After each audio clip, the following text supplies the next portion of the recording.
Hey guys, welcome to another video. My name is Holly and today I'm going to be showing you guys how you can make a cute little canvas tote bag.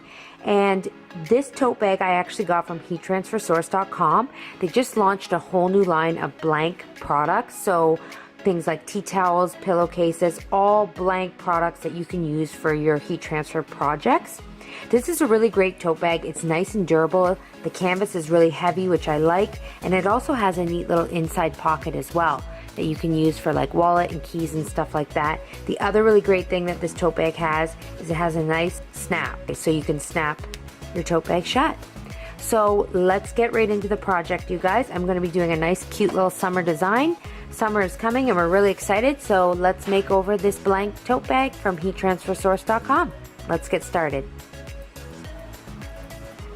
So before we cut our design, we want to make sure that we know how big to make it. So I'm just going to measure here with my measuring tape. So I have about 10 inches that I can work with here. The whole width of the tote bag is just a little over 13, just about 13 and a half by 15 and a half. But I don't want my design to be the whole thing, so I think I'm going to make it around 9 inches wide and maybe about 10 inches tall.